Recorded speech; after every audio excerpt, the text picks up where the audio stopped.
Craig, hello people of YouTube. The toddler has stolen the bell and misplaced it. I don't know where it is. So, there is no bell. But it's time for book club anyway. And we are once again reading the Poetic Edda. And it is Jackson Crawford's version. We are in... I don't drop things. That'd be great. The Sigurðarkviða and Skamma. If you're in the paperback from Amazon, that is page 273. And because of the last one we read was the pray to this, and it's mentioned in all those good things. And I reminded myself over here in my notes that for trigger warning for this one, because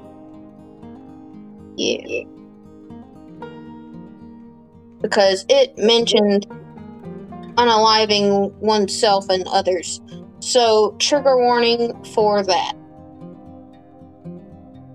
And what we normally do for the new people, for the not new people, we go and take turns and read. We read a little bit, then we move on to someone else, and we read a little bit. We take turns reading. However, it is voluntary. You do not have to read. I can and will read it all by myself. But it'd be nice if some other people read too. Anyway, it says the Sigurðarkviða and Skamma, a short poem of Sigurd.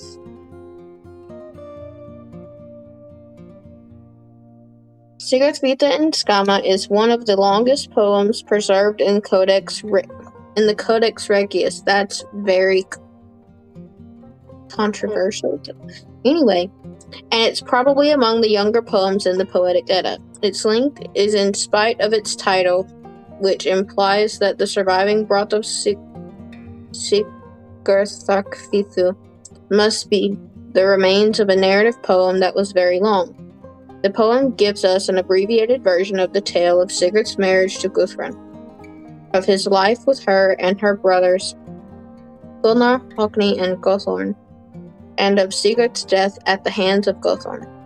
In the version of the tale told in this poem, Brynhild's motivation for wanting Sigurd dead appears to be simple jealousy, although she hints that Sigurd disguised himself as Gunnar when wooing her in stanza 36, and that this must be avenged. Indeed, the largest constituent part of the poem, stanza 50 through 70, comprises Brynhild's regrets at not being married to Sigurd, her warnings to Gunnar and Guthrun about her own dark future, and her commandments for the lavish funeral that she orders for Sigurd and for herself. And without further ado, the actual poem.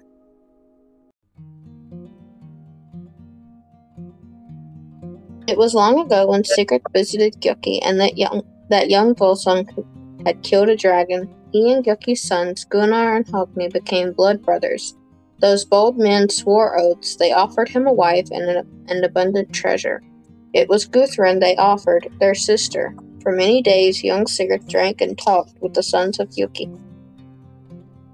Then they departed to woo Brynhild, and Sigurd came along with them on that journey.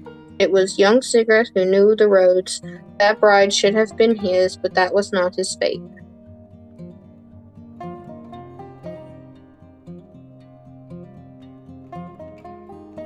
Sigurd, that famous Hun, laid a naked sword, his sharp weapon, between them and the bed. He never did kiss that woman, he never did hold her in his arms. Sigurd remembered she was promised to Gunnar.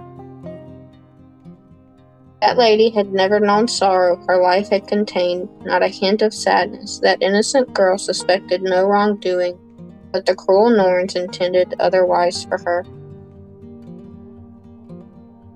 She sat alone in the evening of that day, and she spoke openly, plainly. I will have Sigurd. I will hold that young lord in my arms, or I will starve. Well, so I've spoken, but now I regret those words. He is married to Guthrun. I am married to Gunnar. The cruel Norns will make us suffer forever. Later, Brynhild would often take walks lonely, sorrowing over ice and snow. Every evening, thinking of Guthrun in bed with Sigurd, thinking of Sigurd beneath the sheets, and the Hunnish prince making love to another wife. I am deprived of that. Oh, sorry, my phone's giving me feedback. I am deprived of that man and of all joy. I must seek my comfort in cruel thoughts. She took her hatred and encouraged murder. Gunnar, you will lose your lands and even me to Sigurd. And how could I ever love that man? I will go home to where I dwelled before. I will go back to be among my own family and go gain into long sleep, unless you kill Sigurd and prove yourself better than all other kings. And let the wolf pup follow the wolf to hell. You shouldn't be so foolish as to nourish his son. You won't have to worry so much about vengeance if you kill the son together with the father.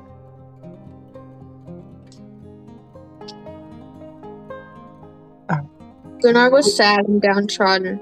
He was anxious. He sat all day. He knew that he didn't at all want to do the thing he knew he most had to do. The thing that would profit him the most, but he thought the death of Sigurd would be bad. He knew that Sigurd would be a great loss. He thought long, he thought anxiously, he thought of the shame, the unprecedented shame that would be his, the shame of a man left by his wife, so he went for advice to his brother Hogni, and brought him into his confidence. There was a faithful friend. Gunnar said, I think Brunhild, daughter of Bothli, is better than all other women. She is the pride of all women, and I would rather lose my own life than lose such a treasure as this wife is to me. Do you want to betray a man to increase our wealth?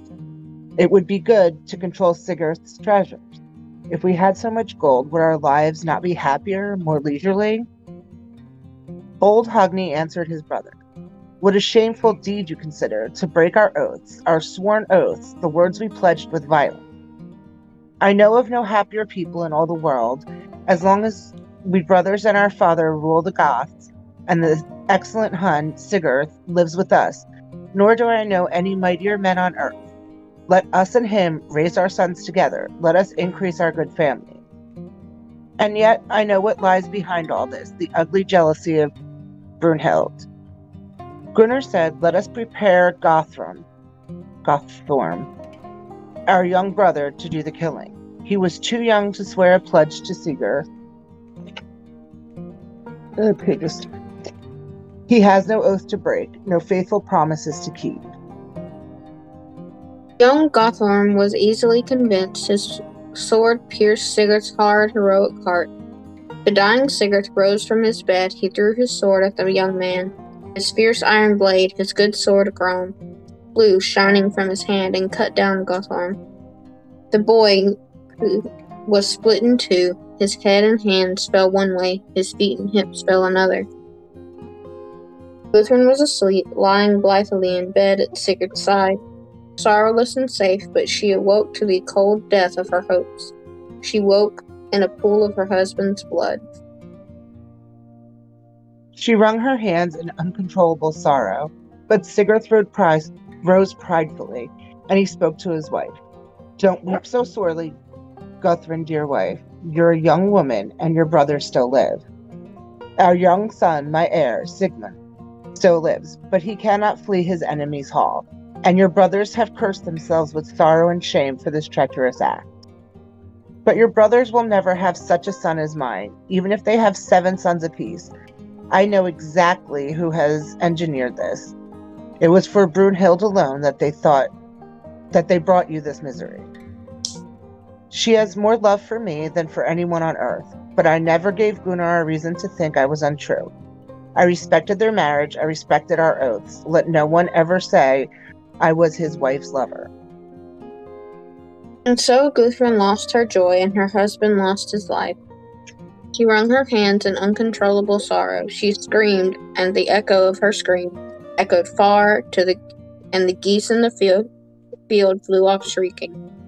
And Brunhild, daughter of Bothli, laughed one time with all her heart when lying in her bed. She heard the screams of Gudrun, Sigurd's broken-hearted wife. King Gunnar spoke to her grimly. You hateful woman, you aren't laughing so happily about good news. Why are you so pale? Why do you look so deathly? you creator of cruelties. I think you are near death.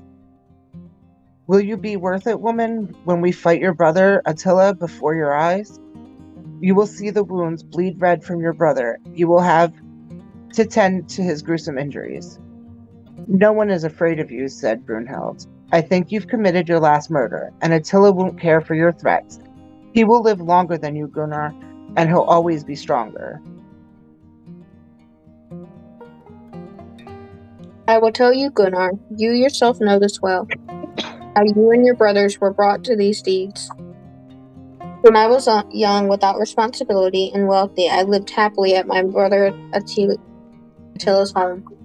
I never wished to marry a husband before you sons of Yoki rode to our home. I saw 3 kings on horseback. It would have been better if you'd stayed at home. I promised myself to the man who sat on Grani's back, loaded with gold. His brave eyes were not like yours. He did not resemble you in any way, but still, you all had the look of kings. My brother Attila told me in private that I would have no home, no possessions, and no land. Nothing of what was promised to me, of the inheritance given to me in my youth, unless I allowed myself to marry a man. I doubted for a long time. I wondered whether I should be a warrior, leave corpses on the battlefield, whether I should wear armor and disobey my brother. I would have become famous all over. I would have killed and saddened many men. From then on, our peace was destined to end. I coveted the treasures of gold, the precious things that Sigurd owned. I did not covet the wealth of another man. I loved only one man and never another. This Valkyrie's heart was faithful. My brother Attila will know this is true when he learns of my death here. He will learn that his weary sister would not live with you, a man I ought not to have married, and then he will decide to avenge my sorrows. Gunnar rose up, the king of the Niflungs, and he embraced his wife around her neck. Then, one after another, he and his household tried with all their heart to comfort her. But Brynhild turned away from anyone who came to her. She would not let anyone dissuade her from killing herself. Gunnar went to Hogni and said, I want everyone to go to her, your men and mine, for there is great need now. If my wife dies, more misfortune will come, and we will be at the mercy of fate. Hogni, his bold brother, offered him an answer.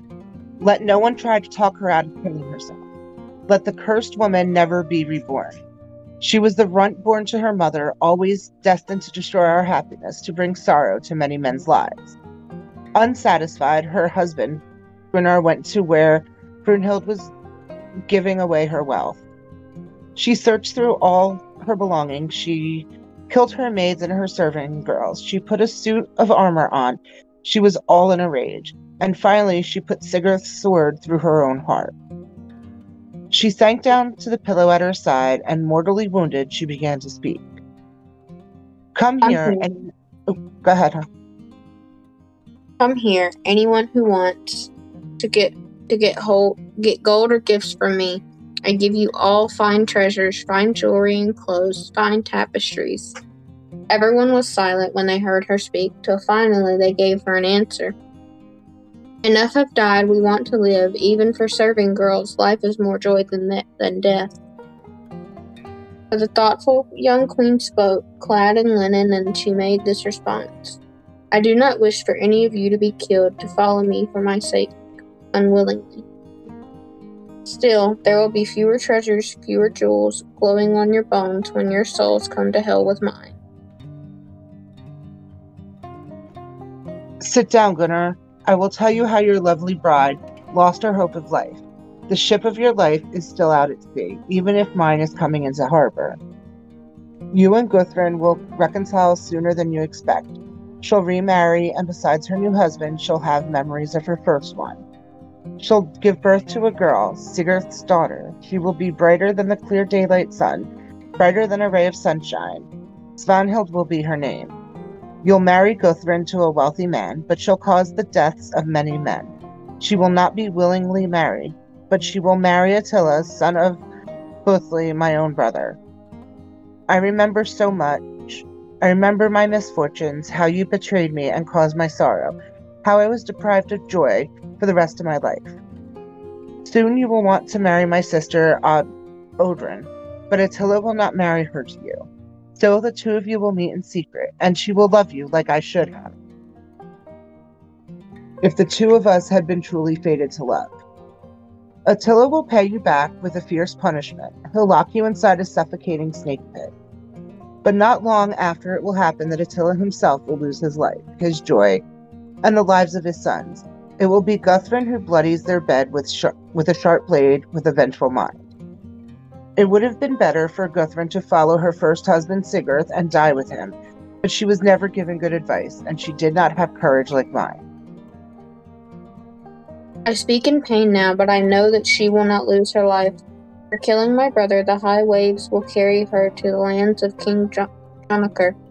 She will have sons with Jonakr and raise Svanhild there. She will marry off Svanhild, her daughter, and Sigurd's. The advice of Biki will cause Guthrum grief when Ormunrik kills her daughter Svanhild. Sigurd's family will come to an end when the Guthrum weeps for its last descendant. I will make one last request, the last request of my entire life. Let my funeral pyre be high and broad. Let there be sufficient room for everyone who has died with Sigurd. Build up the pyre with tents and shields, with precious dyed cloths and foreign treasures. Let Sigurd, that Finnish hero, burn alongside me. And at Sigurd's other side burn my servants. Adorn their bodies with jewels. Place 2 of them at his head and 2 at his hocks. Then the funeral will be arranged properly. And between him and me, place this precious blade of his sharp sword, just like it lay between us the last time he and I shared a bed, when we pledged to become husband and wife. Do as I say, and it won't be as if some man simply died at his home with a single ring to his name. If he is such a following with him in hell, no one will think that he died a poor man. He'll be accompanied by 5 slave girls and 8 slave men, captured from good families, all the slave men given to me as a young girl by my father. That was how Buthley honored his daughter. I have spoken a long time, and I would speak longer, but the sword in my side will not give me more time. My voice fails me, my wounds sting. I have spoken the truth, and now I must die. And that be the end of the poem. People of YouTube, once again, trigger warning for the unaliving of people, themselves and others. No, it is not the answer to the heartbreaking things. It's not.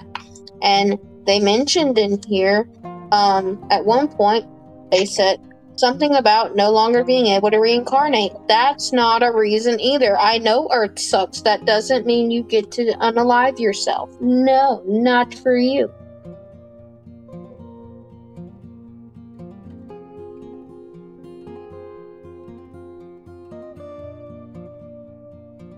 Does anyone have any comments, questions, concerns before I get to my notes?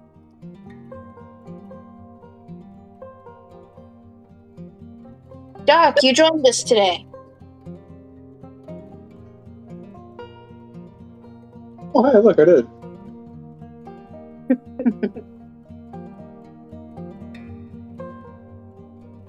It was a good listening when I was doing my chores.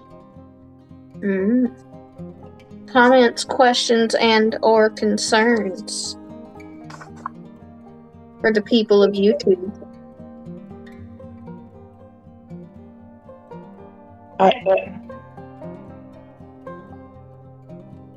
That one is one that I did not read through before reading.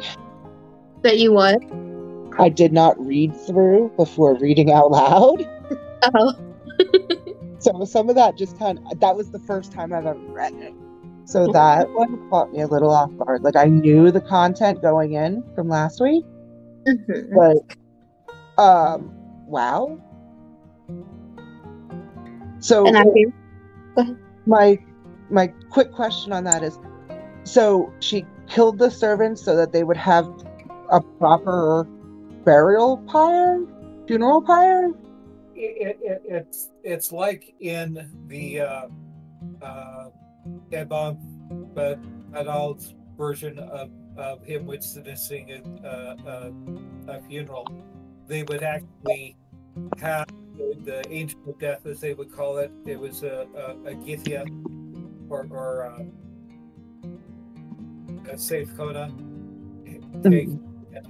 take the life of their slaves that they would take them on to the next life with them to serve them throughout the next lives. Okay, because it kind of came across, and I just wanted to make sure that that's what I was getting was what was intended or appears to be intended was that they go on with them so that he doesn't look like he was a poor man when he arrives in hell. Exactly. Okay. At this time, status was a big thing, and by having this or his entourage that travels with him, he has a higher status. Okay.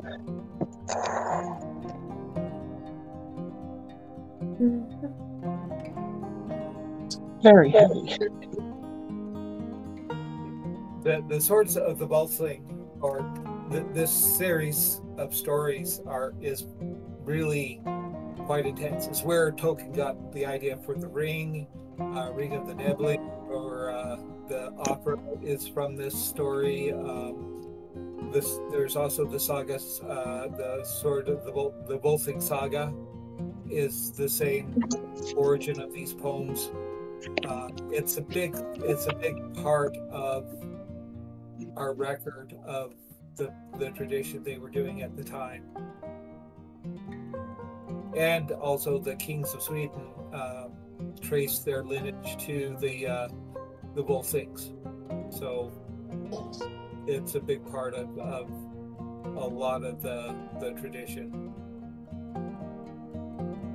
I have written down here my notes of most of my notes were drawing parallels between things because I don't know.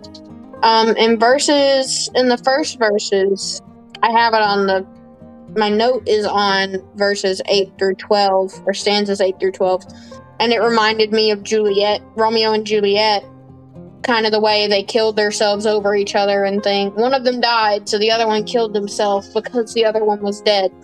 Or they thought they were in Romeo and Juliet. It's just because they thought they were dead. But then it ended up all the same. But anyway, and then furthering on to that, the more we read, we got through stanza 20, 17 through 20, and I was like, actually, this kind of sounds more like Hamlet. It sounds like a conversation that had to have happened between those two brothers. Between Scar and Mufasa, and for people that don't understand the Hamlet thing, Scar and Mufasa, Lion King based on Hamlet. Hamlet looks very conversation that had to have happened at some point. And Hamlet, though, also to remember, is one of our stories too. This is cool. It comes out of Saxo Grammaticus's the story of Amaleth. His original name was Amaleth, that was turned into Hamlet. Yeah, just the conversation they were having reminded me. It just made me think. I'm like, that had to be a conversation that happened between those two brothers. Had to be something similar to that. Had to be. And whenever Gunnar is talking to Brynhild, the way he describes her, the way he's talking to her and everything, and the fact that she does everything in theory, what everyone believes, or at least everyone in the story believes her to be doing it from jealousy, and the way he talks to her reminded me of the evil queen from Snow White. That was my thought. Well, this is actually where we get the story Snow White. Brunhilde is Snow White, or Sleeping Beauty, excuse me. I swapped it. Sleeping Beauty is where it's from. Yes, we've talked about that part in other readings that we've done, I believe. Just like I said, the way they were talking about it reminded me of the evil queen and Snow White. But go ahead with what you're saying, Kelly. I was gonna say, yeah, definitely, she's like the evil queen.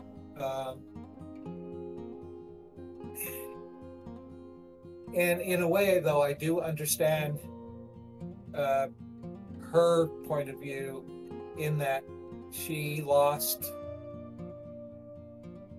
a Valkyrie. She been fighting with Odin and lost that because of her falling in love with Sigurd, and so she lost her standing, and so it's more than just jealousy. She kind of viewed it that she lost her whole life, I believe, and she is a tragic figure in this story too. That story in itself, to me, the thought that came to my brain was kind of like Lucifer and Lilith. Kind of, but that's from a whole different book and not necessarily from Christian mythology lore. Just from another book that was based on Christian lore, Christian mythology and things. So, and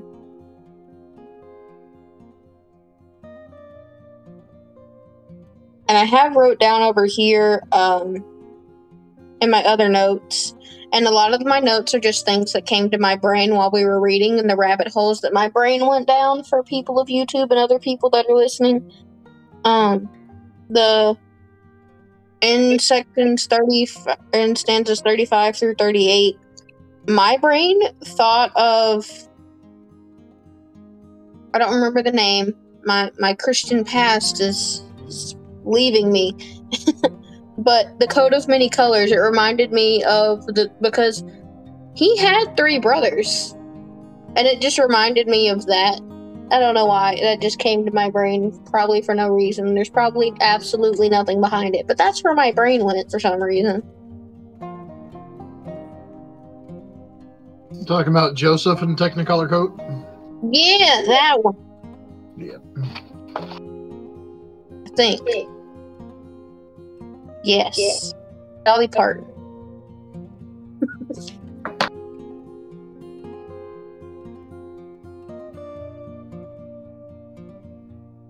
Further notes, in stanzas where she's talking about the funeral pyre, in stanza 66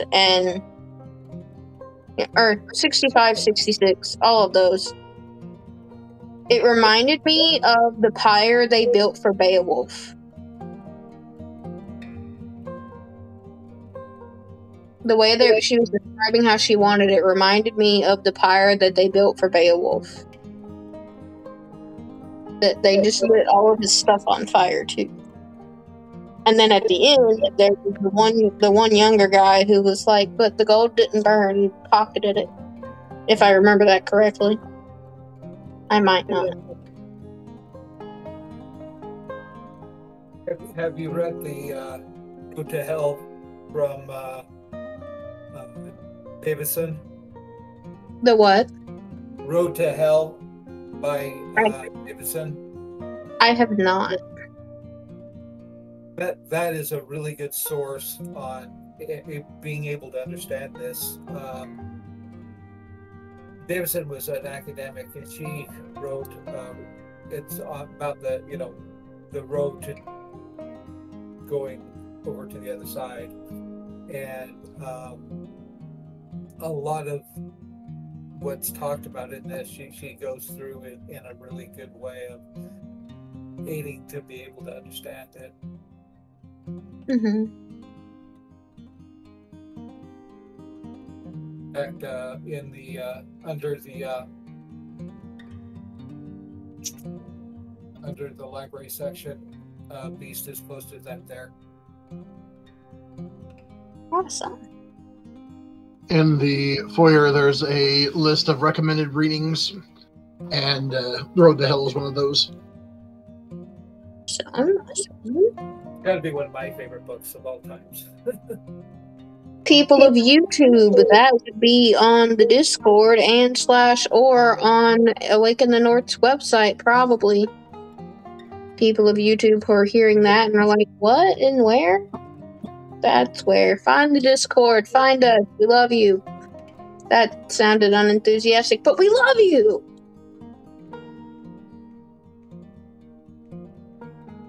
What we're discussing is the website itself on the awakenthenorth.org website in the Grand Library foyer, which is open to the public.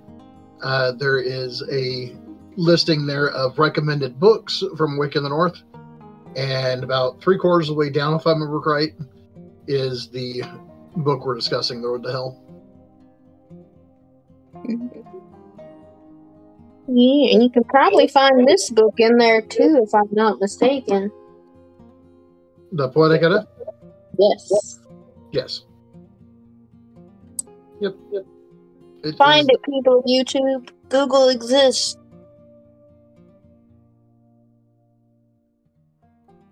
But does anybody else have any comments, questions, concerns, rabbit holes to dive into, nuggets of wisdom, etc.?